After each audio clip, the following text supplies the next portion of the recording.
braced myself for being witness to nonstop carnage. And then we got our luggage. We passed through customs, walked outside to breathe the Tel Aviv air. Were met by my parents and a sunny sky, and an Israeli cab driver almost belovedly and familiarly trying to mess with us on the use of the meter. And I remembered something important which is germane today. It is different when you are there. The crises do not disappear, but no reality can be beheld in any full way from such a distance. And earned nervousness can morph into unhinged and unfettered histrionics when engaging in punditry from so far away. Every player becomes caricatured in our minds. Every fault line is Andreas. We forget that for most Israelis, Jewish and non-Jewish, for most of their hours during most of their days, they are not living headlines. They're living small lives, burdened by small-ish things that, yes, are often impacted by the larger forces that emanate from the consequences of elections and seated governments. But they're not living a news article. And their perception of their reality on the ground can be far removed from our certainty about what their perception ought to be. We ended up having a lovely week in Israel in 2002, with our biggest worry being whether the hotel would kick us out because infant Noah spent the whole night shrieking. And while terror was real and destroyed far too many lives during that era, terror was not the totality of Israel even during these days, not by a long shot. During my recent trip to Israel, including briefings with journalists, peacemakers, military experts, community leaders, elected officials, one truism kept being repeated. Israel is more than its politics. It is more than its politicians. It is more than its negotiations or lack thereof with the PA. It is more than Bibi and Ben Gvir and Smotrich. As much as Israel is a coalition government, and Israel is undue power to the Haredim, and it is the future of the Abraham Accords, Israel is also the woman living in Nativ HaAsara, literally on the Gaza border, decorating the border wall that faces Gaza with images and words of love and brotherhood, because she will not give up on peace. And Israel is the Haredi man of British descent who briefed us for 90 minutes on realities within the ultra-Orthodox world that rarely make the headlines, and his efforts both to preserve their understandable wish to live as much of an isolationist life as possible, and also to prod his own community towards productivity and self-reliance, and even a sense of modern national identity. Israel may be reasonably and properly concerned with the plight of the Palestinians and the extent to which even Israeli Arabs justifiably feel like second-class citizens in too many parts of their country. But though you might think otherwise from some Israel-focused nonprofits, Israel is not just that reality. And hyper-focusing on it, including how this government will or will not confront that slew of challenges, does a tremendous disservice to the comprehensive nature of Israel's society and even to the questions of the truest threats to Israel's future. According to some that we heard from, those threats are nowhere near Gaza, nor the West Bank, Judea, Samaria, nor within the makeup of the Knesset itself. We heard from a former IDF colonel, a secular, self-avowed lefty who has no love for the ultra-right wing or the ultra-religious, who spoke to us on a windy bluff overlooking part of the border between Israel and Syria on the Golan Heights. To him, focusing on Oslo and the peace process and the laws regarding Israel as a nation-state, to him, those are quaint frivolities. Rules about who gets to wave which flag and notions of potential multiple national anthems to enfranchise Israeli Arabs. Interesting, but a distraction. If you want to think about Israel's future and its true threats, he would say, look north and look east to the Lebanese and Syrian borders, to where Hezbollah sits with an arsenal that makes Hamas's in Gaza seem like child's play, to geopolitical forces, so much of which are driven through nihilist Iran, that will be mollified and changed not a whit, no matter how miraculous a peace plan Israel might one day negotiate with the Palestinians, for whom the two-state solution is at best a step towards Israel's utter destruction. Talk to some, including in our community, and you will hear that every Jew and every rabbi and every of conscience and every shul and every school should drop everything else and focus only and exclusively on Ben-Gvir and Smotrich and the rise of ultranationalism and ultra-orthodoxy in Israel and the threats that they all pose to Israel's Jewish and democratic nature. Talk to this well-informed specialist on the Golan, and all of that pales in comparison to the actual existential threats Israel faces day after day, and to which insufficient attention is being paid even within Israel, let alone beyond her borders. Talk to this man, and all every Jew and every Zionist should be doing is getting as many people as possible to realize that when Iran speaks of annihilating Israel, they mean it, and that Iran, through its proxies in Syria and Lebanon, is closer to Israel's border than we'd like to imagine. And that complicating things even further is that as much as Iran's and Hezbollah's Shiite extremism is an existential threat, they are also serving as an unintentional bulwark preventing ISIS, the extremist Sunni movement, from being even closer to Israel's northern border. And so while containing Hezbollah and keeping Iran from nuclear capability is of the utmost concern, eliminating Hezbollah's presence, as if they were even conceivable, would bring its own nightmares. According to this expert, nothing else matters. Is he right? I don't have the expertise to know for sure. But I don't think he's so obviously less right than anyone else trying to convince any one of us what is the most important issue facing the state of Israel. When you are there and you truly listen, things are different. And in the meantime, democracy is working.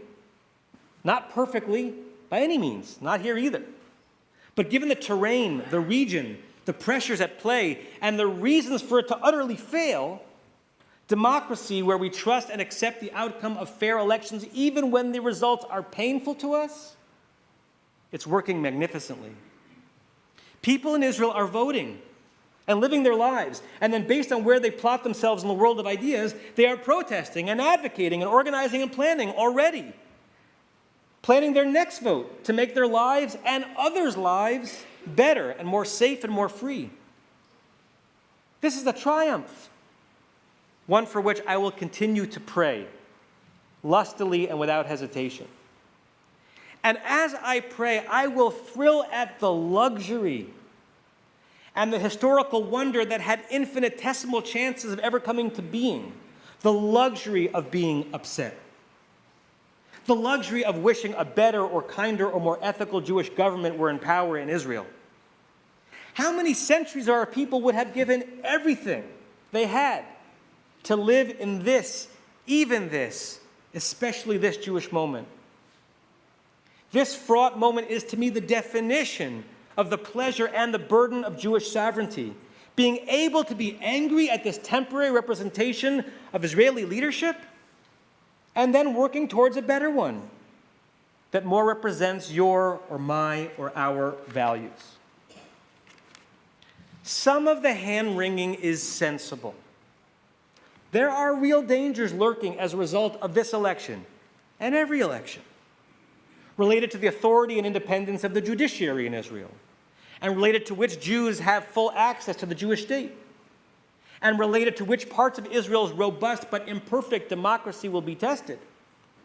But to me, some of the hand-wringing seems myopic, like a bit of play acting, or even, I'll grant, unintentionally dishonest. Especially if the hand-wringing is about concerns of extremism of some government officials. I remind us that many in the Jewish community, myself included, applauded the previous Israeli government, a government that was revolutionary because of, for the first time, the full involvement of an Arab political party, Ra'am, giving Arab voices more representation in government. This was a good thing. But it was also the involvement of an Islamist Arab political party, or really an amalgamation of parties, some of which are truly local manifestations of the Muslim Brotherhood, a movement now banned in Egypt because it's too extreme, and which is decidedly anti-democratic, ferociously anti-Zionist, and anti-Semitic in our government. Some of whose stances on the notion of a modern secular state would make Ben-Gvir and Smotrich seem like woke progressives. Most of us did not demonize Israel when that government was seated, asking how dare it agree to be led by, even partially, by a party that was so sworn to the undoing of Israel as a Jewish state, so sworn to values against ours. Most of us did not rend our garments, did not boycott officials in the government, did not refuse to say the prayer for the state of Israel. We championed the new reality, at least its potential to propel Israel forward. And I'm going to guess that had a representative of that Ra'am party been in LA looking for a speaking gig, most of us would have agitated to host that talk rather than boycott such a presentation. Can we not confront this moment with the same cautious curiosity? Can we not remember that when Israel elected the terrorist Menachem Begin in the 70s, even in an era when Israel was mostly a darling unifier among American Jews, many worried that that was the end of moral, liberal Israel. And then he went and made peace with Egypt.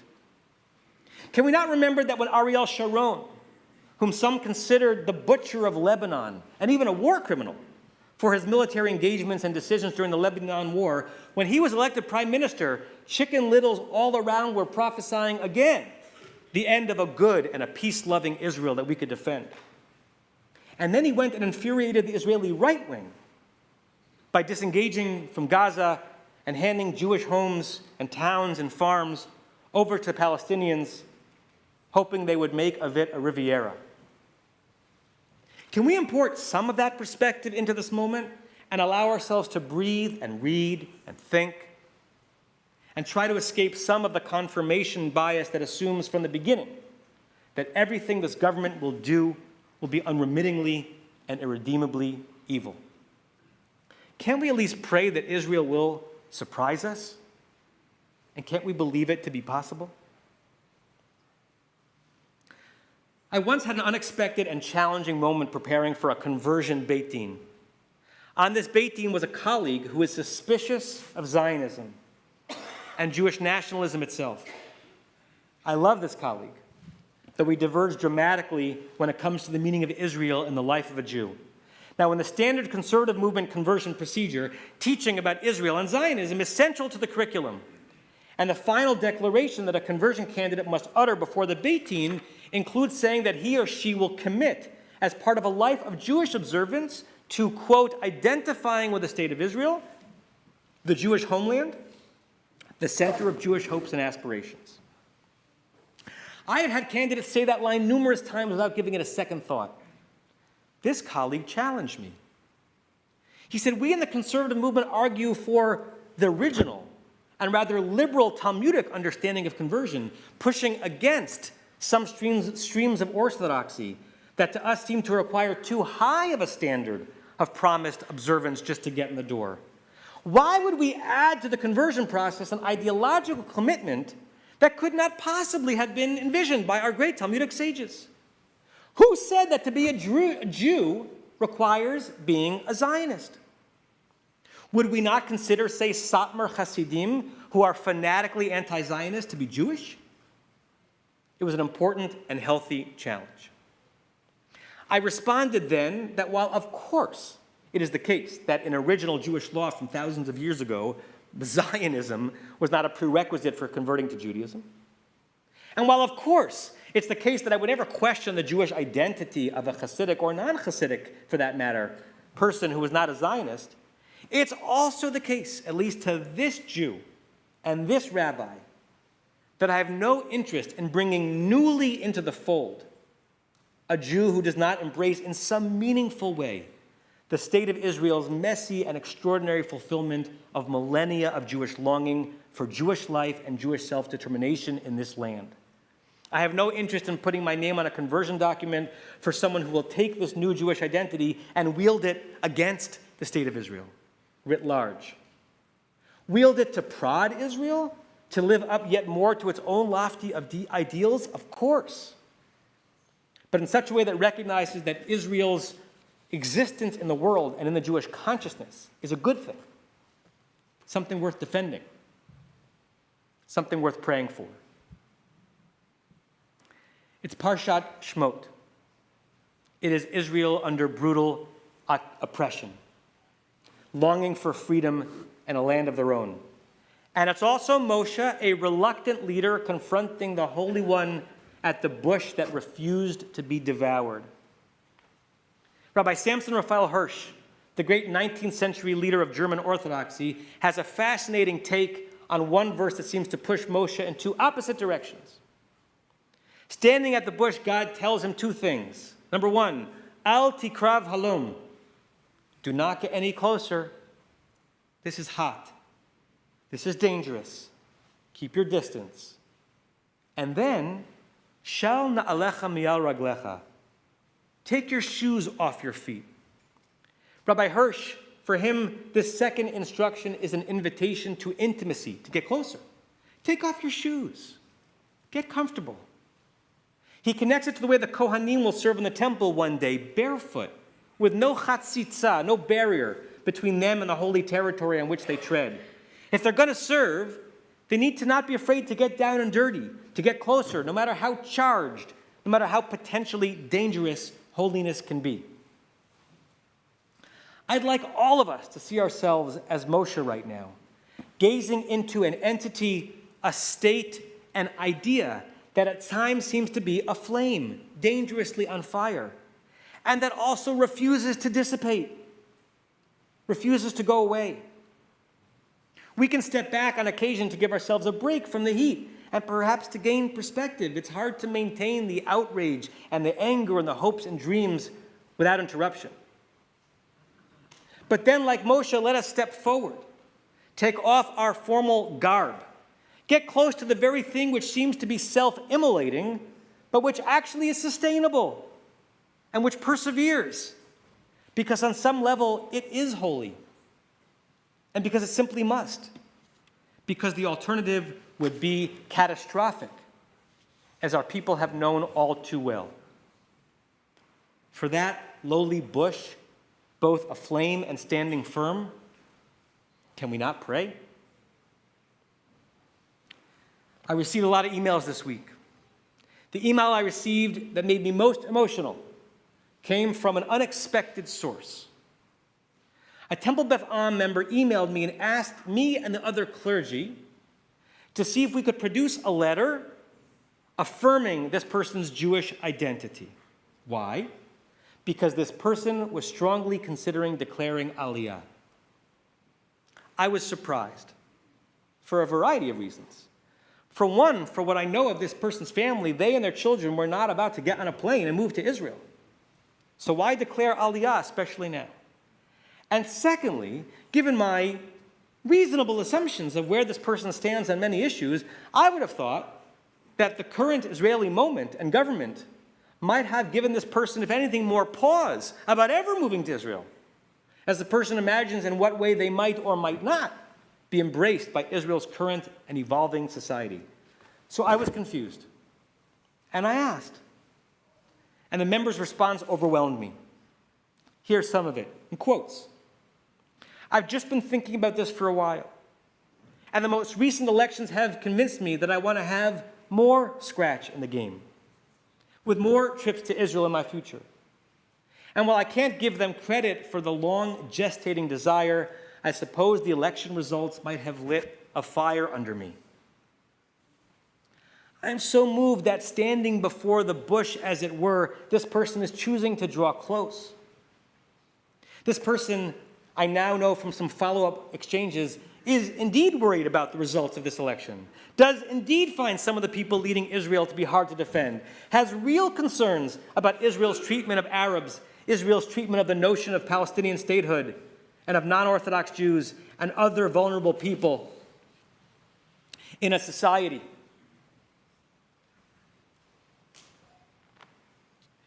and is choosing in this moment, both symbolically and practically, to step forward, to stake a larger claim in the Zionist project, to draw a family closer to the land and the state of Israel, to say that the result of no election can weaken or sully or jeopardize an enduring relationship between a Jew and the land of our ancestors, and we pray, of our descendants.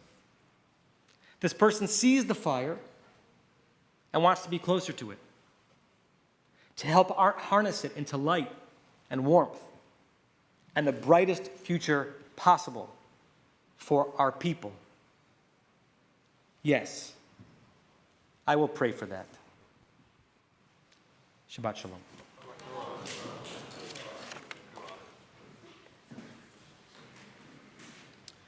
We're going to continue with the Musaf service. We turn in our Sidurim.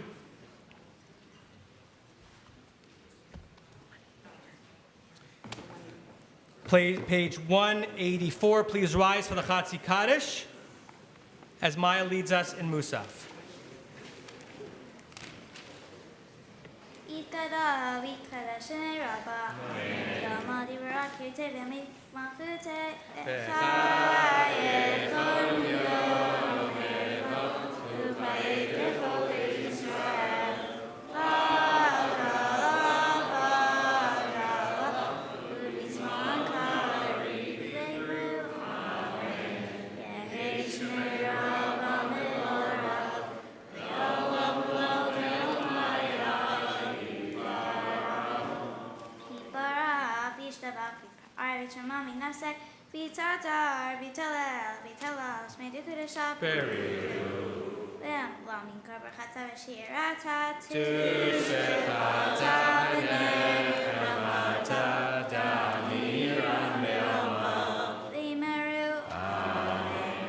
We'll do the Musaf Amidah and Ahecha Kedusha.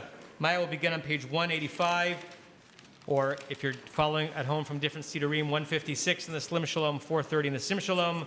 We'll say the Kedusha responsively together, and then we'll go back to the beginning of the Amidah and say it to ourselves in a quiet whisper.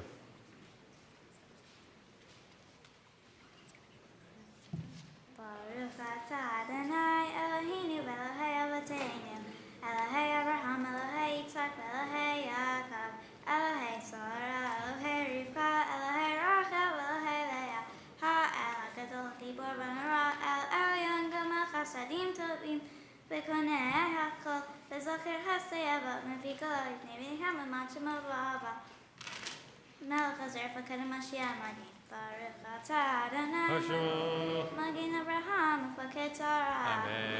Atagi Balam Adonai Machayim Timata Rablashia. Nishima Ruach Marita Gasha. Mechakel Chayim Bechesed. Mechayim Mitim Berachamim Rabim. So Mechnotim Berofech Olim. Umatir Asirim.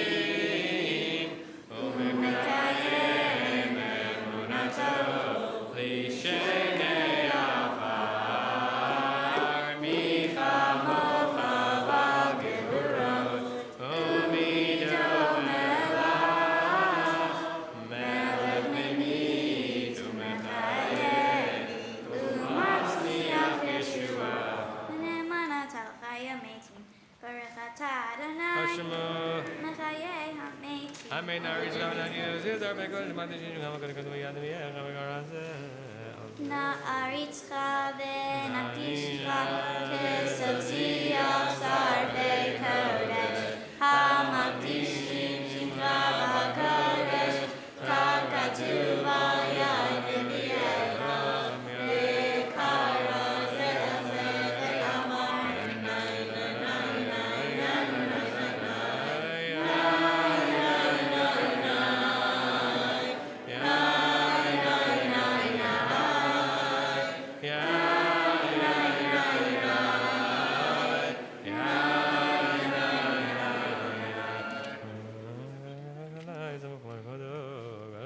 Kadosh, Kadosh, nice vocal arts, Kavado, Kavado, Male, Olam, Mesharta, Solim, Zelazim,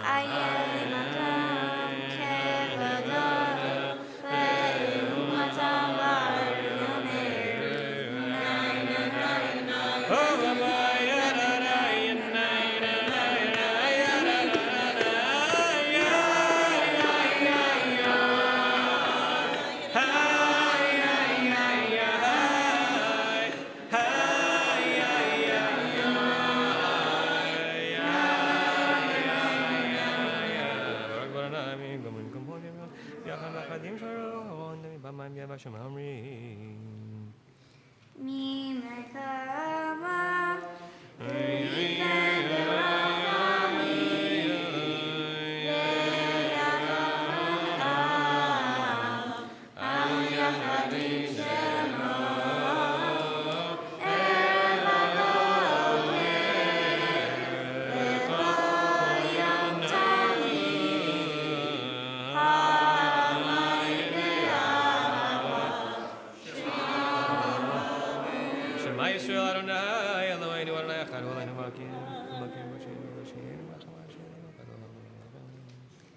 Shema Yisrael, Adonai Eloheinu, Adonai Echad, Hu Eloheinu,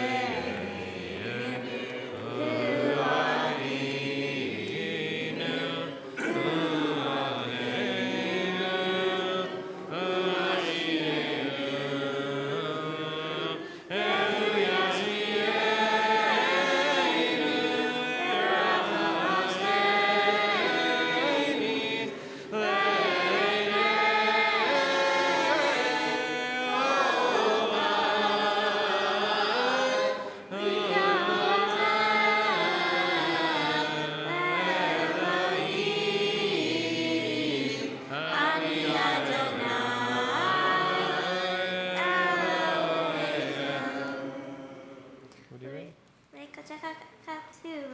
Yem lo kanai lo la jo do ba do hallelujah le dor ba dor le dor ba dor le dor ba dor le dor ba dor na ki ka la ta le dor ba dor le dor ba dor le dor ba dor le dor ba dor le dor ba dor na ki ka la ta o great something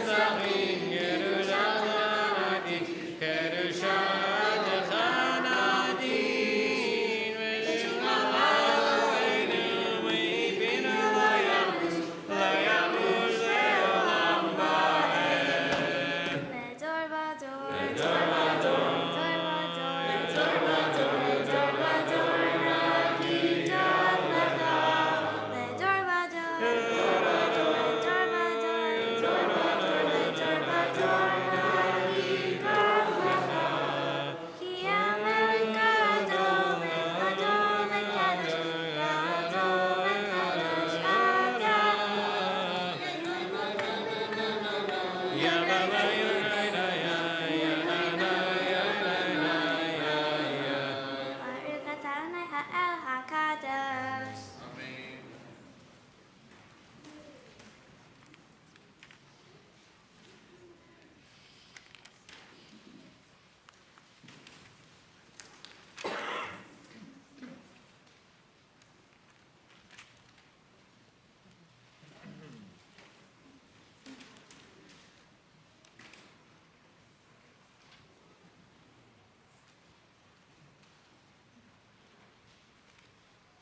If you're still davening, please continue at your own pace. We continue with HHD Livestream, page 203.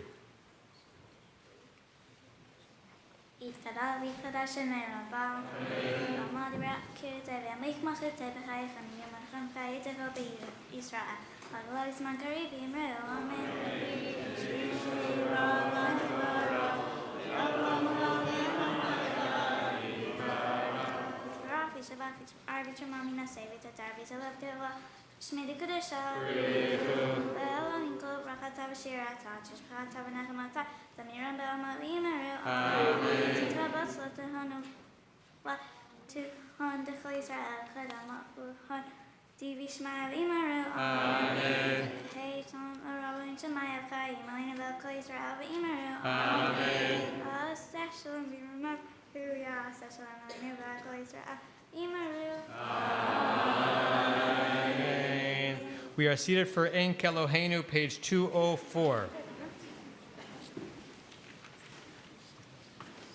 Ein Keloheinu, Ein Kadoneinu, Ein Kemokeinu, Ein Kemoshienu, Mi Keloheinu, Mi Kadoneinu, Mi Kemokeinu, Mi Kemoshienu, Nodel Eloheinu, Nodel Eloheinu, Nodel Emokeinu, Nodel Moshienu, Baruch Eloheinu, Baruch Adonenu, Baruch Mokeinu, Baruch Moshienu, Atahu Eloheinu, Atahu Adonenu, Atahu Mokeinu, Atahu Moshienu, Atahu Shektiru, Avoteinu, Lefanecha Torah.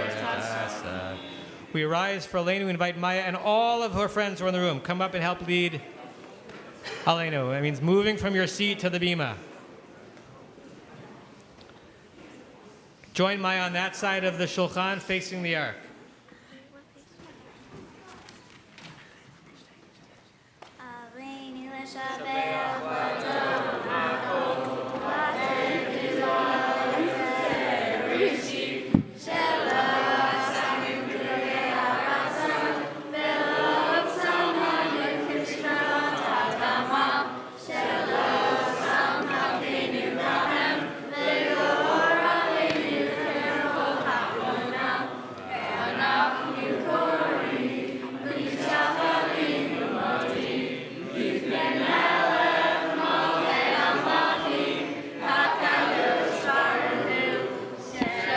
Teshamayim. Vashamayim.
All those who are in mourning or observing Yortzeit, please remain standing for Mourner's Kaddish. On page 207 in the Lev Shalem, 184 in the Slim Shalom, 512 in the Sim Shalom. Yitgadal v'yitgadash shemei Rabbah, v'alma divrach Yeruteh, v'amlich malchuteh, v'chayechon v'yomeichon u'chayei d'chol beit Yisrael, v'agala v'zman kari v'imru amen. Yehei shemei Rabbah v'orach le'olam le'omeo maya. Yitbarach v'yishtabach, v'yitpa'ar v'yitromam v'yitnaseh, v'yithadar v'yitaleh v'yitalal, shemei kudusha b'rechu. Leila min kol berchata v'shirata, tushbechata v'nechamata, damiran be'alma v'yimru amen. Yehi shlama rabba min shemaya, v'chaim aleinu v'al kol Yisrael v'yimru amen. Oseh shalom v'romav, hu yaseh shalom, aleinu v'al kol Yisrael v'yimru amen.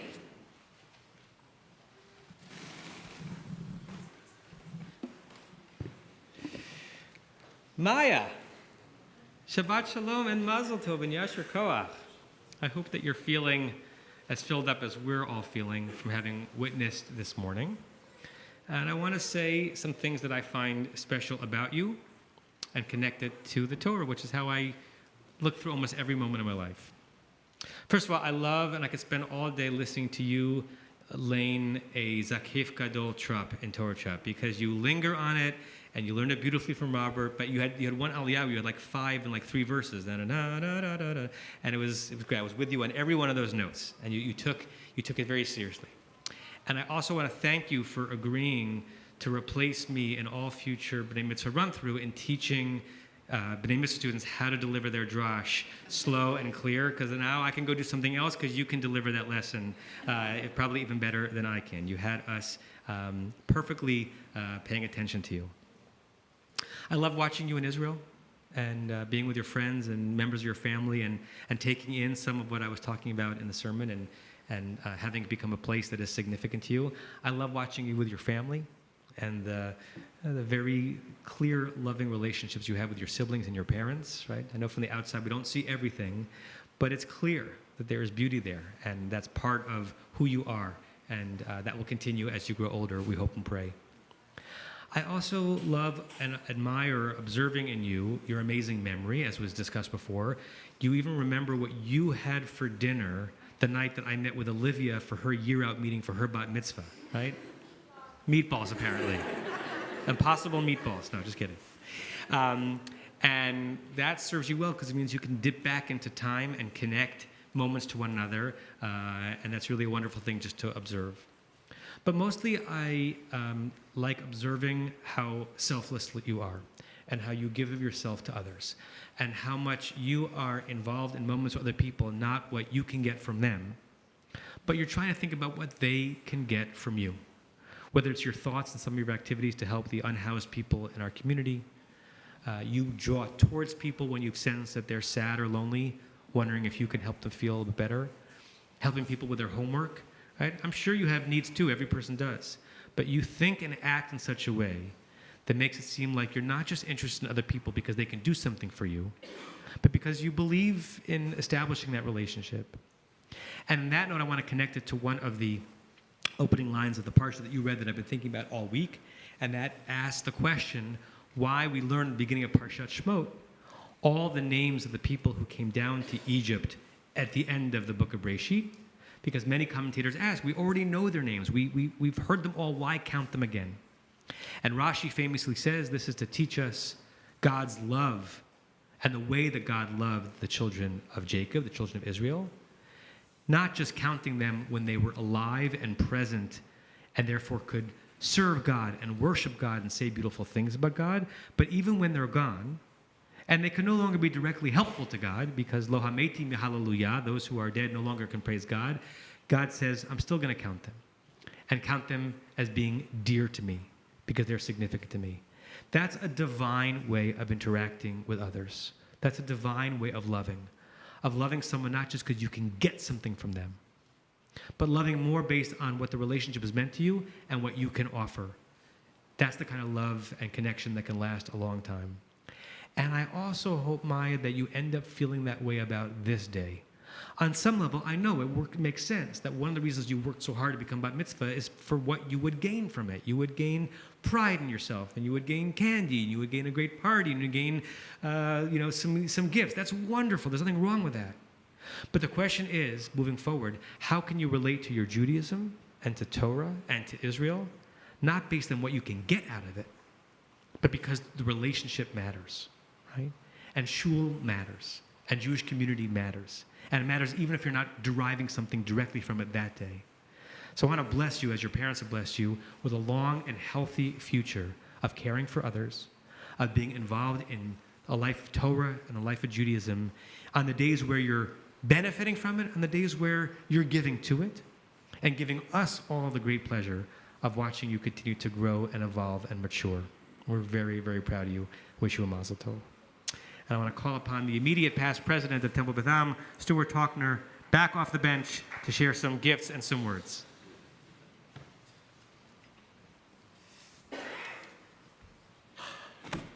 Feels nice to be back here again. I like it. 1 more year. Yeah, 2 more years. 2 more years. What do you think? Is that good? 2 more years? No, maybe not. Come on up here, Maya. Maya, you are done. And now the rest of the time, it's all getting gifts and fun stuff for you. So I get to be the first person of many over the next few days giving you gifts, and that makes me very happy. What was it you said, essentially? Blaze your own path.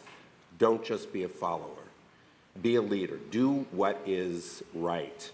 And there is nothing about what we've seen here today, this morning, that is sort of following the pack, or doing what everybody else does. Starting from your drash itself, where you started in an unconventional manner, but just really the whole notion of how you led such a beautiful, wonderful service here today, with such poise and such grace. It was really moving for everybody. I think that the words that you gave, the teaching that you gave about blazing your own path and doing what is right, it's not just words that you were able to come up with in the context of a really beautiful drash. It's how you have led your life. My earliest memory of you, well, let's see, given your famous memory, if you can guess what that memory is. But you were about 7 years old at the time, something like that. And both your father and I were saying Kaddish in the Daily Minyan. We were in the Daily Minyan pretty much every day. And you would come with him. Do you remember what you did in the Minyan? Mm-hmm. What is it that you did? I passed around, I did the tzedakah box, and I got cookies and tea. That's right. That's right. And there are many times that kids come to the Minyan with their parents. But you really took it upon yourself to blaze a different path and to do something that you thought was important and kind for the people that were davening there with you. You passed around, physically went around and brought the tzedakah box around to everybody, and you served little teas, and I think you did that with Terry, she's right over there. It was such a kind gesture, and you knew that from a very, very early age. So that really speaks to who you are, and the lesson that you taught us today, which really takes most of us years to realize you know instinctively. And I can't wait to see where that takes you over the years. But more than that, I just want to give you gifts right now, so that's much more fun. So let's see what we got in here. First of all, we have, just take them in order from where they are, we have socks from the LA Teen Initiative. Mark Samuel has brought this to an art. He's been wearing the socks. He's done a much better job than I ever did with them. You will enjoy these socks as well. Here is a bat mitzvah certificate for those who doubt that this day ever happened. This will be a reminder that it in fact did. You can put it up on your wall. Here is a Tanakh. Oh, I'm trying to remember where each of these comes from. I think the Tanakh comes from the sisterhood. So you'll enjoy this. It's beautiful. And Kiddush cups. No, this is, these are candlesticks from the Men's Society. They'll be very useful to you. And a book on Israel, apropos to Rabbi Klickfeld's sermon. You'll find this very useful from the Federation. The bag itself is from Pressman Academy that has been such an important part of your life and your upbringing. So mazel tov to you, mazel tov to your entire family. You really come from from a family that knows exactly what it means to be leaders, not followers, a family that blazes its own path in the Temple Beth Am community and beyond, in the Jewish community and beyond. Mazel tov to you. Thank you so much.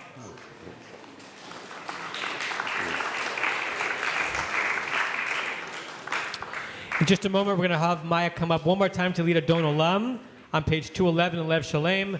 Mincha this evening with Sudash Lichit and learning with Rabbi Chorny will be at 4:15. And after we do Adon Olam, we'll do Kiddush here on the Bima. Maya and friends, yes. We'll do Kiddush on the Bima, and then everyone is invited next door for Kiddush luncheon. So Maya's friends, come up one more time, make a circle or semicircle around Maya. On that side of the Shulchan, we'll do Adon Olam.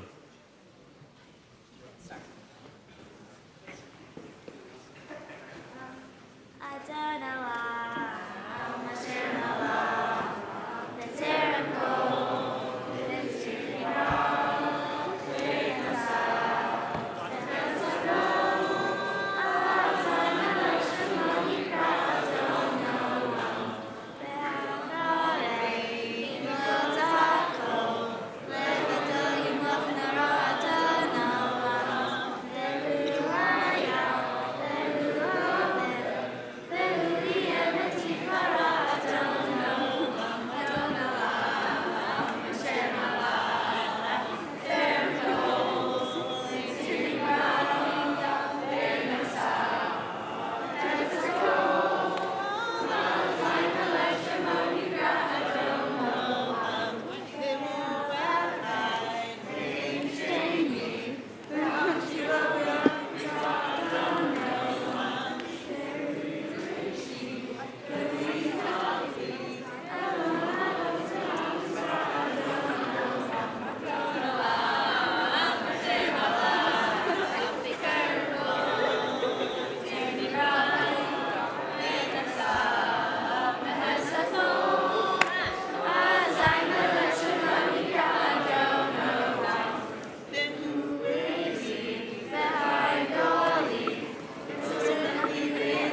Please rise as Rabbi Joe Menashe leads us in Kiddush.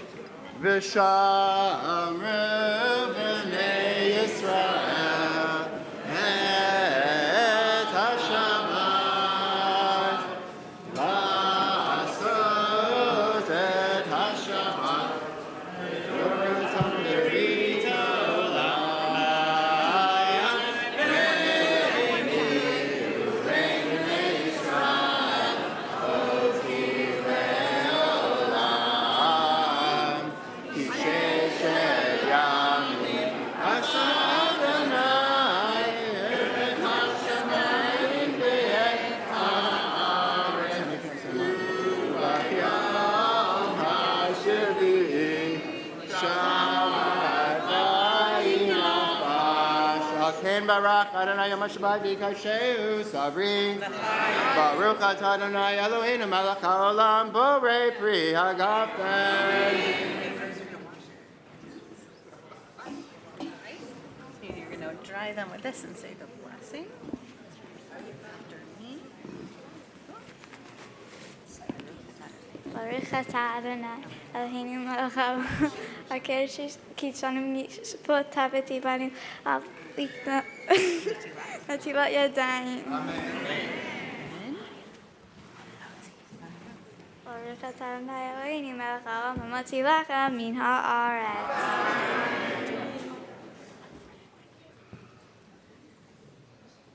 Shabbat shalom, everybody.